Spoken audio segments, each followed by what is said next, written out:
ఓం నమః శివాయ శ్రీమాత్రే నమః. మిత్రులకి శ్రీభిలాషులకి అలాగే నన్ను ఇంతగా ఆదరిస్తున్న యూట్యూబ్ ప్రేక్షకులందరికీ కూడా పేరు పేరు ధన్యవాదాలు. మిత్రులారా, మీ అందరికీ పరాదేవత ఎల్లవెల్లలా మీతో ఉండి మీ మనోవాంఛ నెరవేర్చాలని మనస్ఫూర్తిగా కోరుకుంటున్నాను. ఈరోజు మనం ఒక అద్భుతమైన పురాతనమైన తాంత్రిక ఉపాయం తెలుసుకుందాం. చాలా శక్తివంతమైన ఉపాయం. మీరు చూస్తున్నారు కదా, కాయలు. ఇవి మేడి కాయలు. ఈ కాయ మీ జీవితాన్ని మార్చేస్తుంది. మీకు 7 జన్మల వరకు డబ్బుకు లోటు లేకుండా ఉండే మార్గాన్ని తెలియచేస్తుంది. మీరు ఏది కోరుకుంటే అది జరుగుతుంది. ఆశ్చర్యంగా అనిపించవచ్చు, చాలామందికి తెలియదు. మనం చాలామందికి తెలుసు, మేడి చెట్టు పార్కులో చూస్తుంటాము, పాడుబడిన బిల్డింగ్లో చూస్తుంటాము, రోడ్డు పక్కన చూస్తూ ఉంటాం. వీటిని మేడికాయ గురించి కూడా మనం వింటూ ఉంటాం. మేడి పండు చూడు మేలిమయుండు, పట్టవిప్పు చూడు పెరుగులుండు అని వేమన పద్యంలో ఇది ఉంటుంది. మన సనాతన ధర్మంలో ఆయుర్వేద పరంగా మేడి చెట్టుకి విశేషమైన స్థానం ఉంది.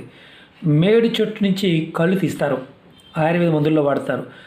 బెరడు, చెక్క, కాయ. అంటే బెరడు అంటే ఇలా పైన ఉండేది కాయలు, చెక్క, బెరడు పైన మన ఏదైతే ఉంటుందో అలాగే వేర్లు విశేషమైన ఫలితాన్ని ఇస్తాయి. అంతకుముందు మన వీడియోలో కూడా ఎన్నో ఉపాయాలు చెప్పాను. మీరు ఎవరైనా సరే మేడి పువ్వు చూసారా? ఇది చాలామందికి తెలియదు. మేడి పువ్వు వస్తుందని కూడా చాలామంది తెలియదు. చూసిన వారు ఉంటే ఖచ్చితంగా కామెంట్ చేయండి. ఎందుకంటే నేను అంతకుముందు మేడి పువ్వు మీకు చూపించాను, ఆ వీడియో లింక్ కూడా పెడతాను. ఎవరైతే మేడి పువ్వు చూస్తారో, మేడి పువ్వుని చూసిన వారు ఎవరైనా సరే వారు అదృష్టవంతులు, యోగ్యులు అని శాస్త్రం చెప్తుంది. ఎందుకంటే మేడి పువ్వు రాత్రిపూట విచ్చుకుంటుంది. అసలు మేడి పువ్వు రాదనేవారు చాలామంది ఉంటారు. ఈ సహజంగా కాయలు వచ్చేస్తాయి అంటారు. కాదు, నేను చూపిస్తాను. ఇలా కాయలు రావడానికి ముందు 20 రోజుల నుంచి నెల రోజుల సమయంలో ఈ కాండానికి పువ్వు వస్తుంది. ఆ పువ్వు వచ్చిన నెల రోజులకి, అంటే 20 నుంచి నెల రోజుల తర్వాత కాయలు వస్తాయి. చాలామంది తెలియదు. ఇది సంవత్సరంలో 2 సార్లు వస్తుంది. ఎలా అంటే సెప్టెంబర్, అక్టోబర్ మాసంలో, అలాగే మళ్ళీ మే నెల, మార్చి నెల మధ్య మాసంలో 2 సార్లు పువ్వు వస్తుంది. చాలామంది తెలియదు. మేడి పువ్వు చూశారు, వారి జీవితంలో అదృష్టవంతుల కింద లెక్క. ఆ వీడియో కూడా నేను మీకోసం చేశాను అంతకుముందు. ఆ వీడియో లింక్ కూడా పెడతాను. ఈరోజు ఈ మేడి చెట్టుతో విశేషమైన ఫలితాన్ని ఎలా పొందాలో చెప్తాను. అంటే ఈ పర్టికులర్గా ఈ సమయంలో ఎందుకు చెప్తున్నాను అంటే, అమావాస్య మనకి సెప్టెంబర్ 6 మార్నింగ్ 7:38 నుంచి మంగళవారం అంటే రేపు ఉదయం 6:21 వరకు ఉంటుంది. దీన్ని భౌమావతి అమావాస్య అంటారు. భౌమావతి అమావాస్య. ఇప్పుడు ఈ సమయంలో విశేషమైన శక్తి ఉంటుంది. రేపు అమావాస్య వెళ్ళిన తర్వాత మీరు మేడి చెట్టుతో కొన్ని ఉపాయాలు చెప్తాను. అవి మీరు ఏది చేయగలిగితే చేయండి. అదృష్టం మీ వెంటే ఉంటుంది. మనకి అత్యంత శక్తివంతమైన పరిహారాలు, 100% ఫలితాన్ని ఇచ్చే పరిహారాలు ఇవి. ప్రయత్నపూర్వకంగా చేయండి. ఎందుకంటే మేడి చెట్టుకి నారాయణుడి వరం కూడా ఉంది, లక్ష్మీ నరసింహస్వామి వరం కూడా ఉంది, వరదానం. అలాగే మేడి చెట్టు కింద చనిపోయిన వారిని తీసుకువెళ్ళరు. ఎందుకంటే వారి పూర్వ ప్రాబద్ధ కర్మ, అంటే చనిపోయిన వారి యొక్క పూర్వశక్తి మళ్ళీ వస్తుందని ఒక నానుడి. కాబట్టి మేడి చెట్టు కింద నుంచి చనిపోయిన వారిని తీసుకువెళ్ళరు. అలాగే ఈ కాయతో కూడా, మనం పువ్వుతో లక్ష్మీ వరదానం అనుకున్నాం, అలాగే కాయతో కూడా విశేషమైన శక్తి ఉంది. మేడి పాలతో, మేడి ఆకుతో ఎలాంటి శక్తి ఉందో మీకు పాయింట్ ఇస్తాను. స్కిప్ చేయకుండా చూడండి. అవకాశం ఉన్నవారు తప్పకుండా చేయండి. మీకు అంటే మేడి చెట్టులో ప్రతి భాగం కూడా లక్ష్మీ స్వరూపం, లక్ష్మీ నివాసం, నారాయణ నివాసం, దత్తాత్రేయ నివాసం. తంత్రమంత్ర ప్రయోగాలకి విశేషమైన శక్తి ఉంటుంది. సాధన చేసేవారికి ఖచ్చితంగా పనవుతుంది. కాబట్టి చెప్తున్నాను, మీరు ఈ ఉపాయం చేయడం వల్ల 7 జన్మల వరకు ధనానికి లోటు ఉండదు. మీరు ఏది కోరుకుంటే జరుగుతుంది. మీ మనసులో ఉన్న ప్రతి కోరిక నెరవేరుతుంది. ఈ ఉపాయాన్ని ఆడవారైనా మగవారైనా చేయవచ్చు.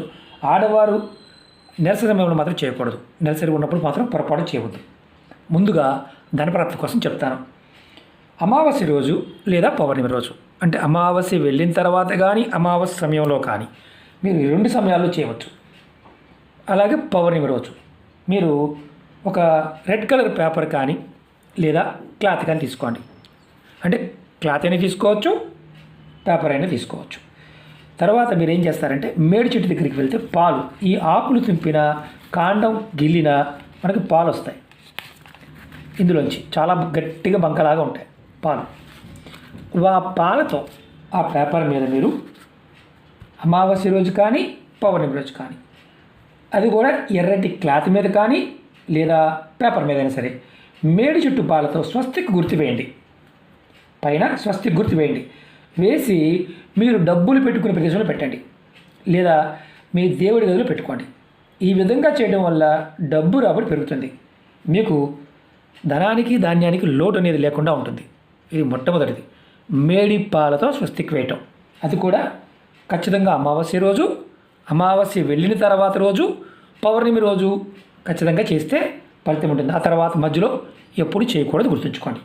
రెండవది, మీ మనసులో రకరకాల కోరికలు ఉన్నాయి. ఎటువంటి కోరికైనా సరే నెరవేరడానికి మీరు, ఇది భోజపత్రం. ఇవి మనకి పూజా వస్తువులు అమ్మే షాపులో దొరుకుతాయి. ఇదిగోండి ఇలా ఉంటుంది భోజపత్రం. మేము యంత్రాలు రాయడానికి తీసుకొస్తూ ఉంటాం. ఈ భోజపత్రాన్ని, ఇదిగోండి భోజపత్రం, ఇది కూడా చెట్టు బెరడు నుంచి తీసేది. ఇలా ఉంటుంది చెట్టు బెరడు. భోజపత్రం కూడా చెట్టు బెరడు. ఈ భోజపత్రం మీద మీరు మేడి చెట్టు పాలతో, ఈ చెట్టు పాలతోనే మీరు గిల్లంగానే పాలు వస్తాయి మేడి చెట్టుకి. ఆ పాలతో మీరు మీ కోరిక రాసి ఎక్కడైనా పారే నీళ్ళు ఉంటే ఆ పారే నీళ్ళలో వదలండి. ఈ విధంగా చేయడం వల్ల మీరు కోరుకున్న ప్రతి కోరిక నెరవేరుతుంది. మరి ఇది ఎప్పుడు చేయాలని మనం ఉంటుంది, మీరు ఇది ఎప్పుడైనా చేయవచ్చు. విశేషమైన ఫలితం కావాలంటే గురువారం నాడు చేయండి. మీరు ఈ ఉపాయాన్ని ఎప్పుడైనా చేయవచ్చు, కానీ భోజపత్రం మీద మాత్రమే రాయాలి.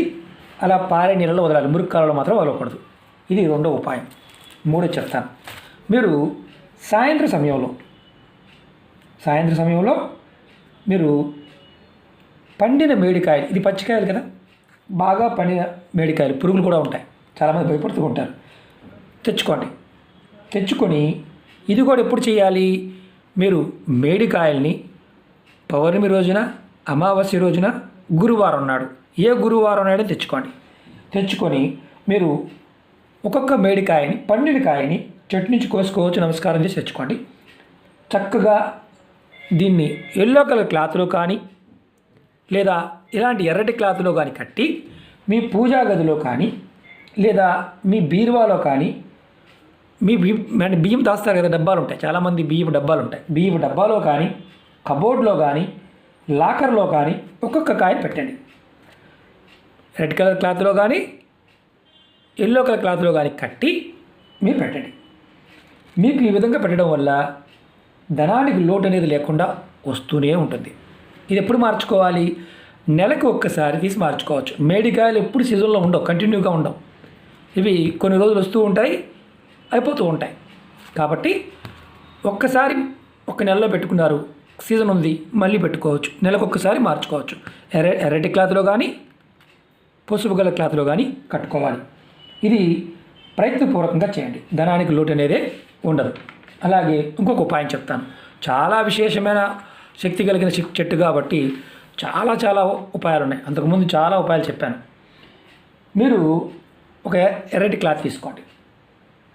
అలాగే ఈ మేడికాయని పెట్టి మూటగా కట్టి మీరు ఎక్కడైతే, అంటే మామూలుగా నేను చూపిస్తాను, ఎందుకంటే పాలు వస్తాయి, అతుక్కుపోతుంటుంది అనమాట. పాలు వస్తుంది చూడండి, దీని మీద చూపిస్తే మీకు కనుక అర్థమవుతుంది. ఇదిగోండి పాలు ఇలా వస్తాయి. మనం చెట్టు దగ్గరికి వెళ్ళి కాయలు తీసుకున్న పాలు వస్తాయి. పేపర్ మీద కూడా స్వస్తిక్ ఏమని చెప్పారు కదా, ఇదిగోండి కనిపిస్తుంది కదా, పాలు వస్తాయి. మీరు ఇలాంటి కాయ తీసుకొని ఇలా క్లాత్లో కట్టి మీరు పనిచేసే ప్రదేశంలో కానీ, షాపులో కానీ, ఆఫీసులో కానీ, ఇంట్లో అయినా సరే పెట్టుకోండి. ఈ విధంగా పెట్టడం వల్ల మీరు చేసే ప్రతి పనుల్లో అభివృద్ధి కనిపిస్తుంది. అలాగే వ్యాపారంలో లాభాలు వస్తాయి. ప్రయత్నపూర్వకంగా చెక్ చేసుకోండి, మంచి ఫలితాలు వస్తాయి. ఇది మీరు ఇదే రోజు చేయాలి, గురువారం నాడు, ఆదివారం నాడు, అమావాస్య, పౌర్ణమి, పర్వదినాల్లో ఎప్పుడైనా చేయవచ్చు. ఈ ఉపాయాన్ని. అలాగే మీరు ఎవరైతే అమావాస్య నాడు కానీ పౌర్ణమి రోజు కానీ మేడికాయని ఇంటికి తెచ్చుకొని విధి విధానంగా పూజ చేసి, అంటే ఇలా కాయ తెచ్చుకున్నాం, పూజా మందిరంలో పెట్టాం, దీపం ధూపం చూపించాం, నైవేద్యం సమర్పించాం, తర్వాత ఆ కాయని ఇంట్లో మీ పూజా మందిరంలో కానీ ఎక్కడైనా పెట్టుకుంటే వారికి జీవితాంతం ధనానికి సంబంధించి ధాన్యానికి సంబంధించి లోటు అనేది లేకుండా ఉంటుంది. ఆశ్చర్యంగా ఉంది కదా, అంత శక్తి మేడికాయలో ఉంది. మేడికాయ మనకి మామూలుగా అంటే ఆరోగ్యపరంగా ఆయుర్వేద మందుల్లో ఎన్నో అంటే ఎన్నో ఒకటి కాదు రెండు కాదు, దగ్గరగా 300 నుంచి 400 రోగాలకి మెడిసిన్గా పనిచేస్తుంది. మేడి వేర్ల నుంచి కళ్ళు తీస్తారు, అది మందుగా వాడతారు. మేడి చెట్టు చుట్టూ ప్రదక్షిణ చేస్తే దత్తాత్రేయుడి యొక్క కృపా కటాక్షం కలుగుతుంది. సాధకులు మేడి చెట్టు కింద కూర్చొని మంత్రజపం చేస్తారు. అంటే మరి మామూలుగా దత్తాత్రేయుని ఆరాధించేవారు కాకుండా నారాయణ మంత్రం కూడా చేసేవారు ఉంటారు. లక్ష్మీదేవి ఖచ్చితంగా మేడి చెట్టులో ఉంటుందని శాస్త్రం చెప్తుంది. అంటే మేడి చెట్టులో ఆ విశేషమైన శక్తి ఉంటుంది. నా వీడియోలు అంతకుముందు చాలా వీడియోల్లో మేడి చెట్టు గురించి చెప్పాను, వీడియోల్లోకి వెళ్ళండి, మీకు కనిపిస్తాయి. అలాగే మేడి చెట్టు పువ్వు ఎలా ఉంటుందనేది కూడా నేను వీడియో లింక్లో పెడతాను, అది కూడా చూడండి. చాలా అరుదుగా కనిపిస్తుంది. అది మీకోసం నేను అంతకుముందు చేయడం జరిగింది. అలాగే ఇది ఎవరైతే మీకు అందుబాటులో ఉన్నవారు ప్రయత్నించేయండి. పరిపూర్ణమైన నమ్మకం విశ్వాసంతో అవకాశం ఉంటే ప్రయత్నించేయండి. ఇంకా ముందు మేడి చెట్టు గురించి చెప్తాను. అలాగే మీకు ఈ వీడియో నచ్చినట్లయితే లైక్ చేయండి, ఛానల్ సబ్స్క్రైబ్ చేసుకోండి, పక్కనే ఉన్న గంట సింబల్ని యాక్టివేట్ చేసుకోండి. మీకు నచ్చితే 10 మంది మిత్రులకి షేర్ చేయండి.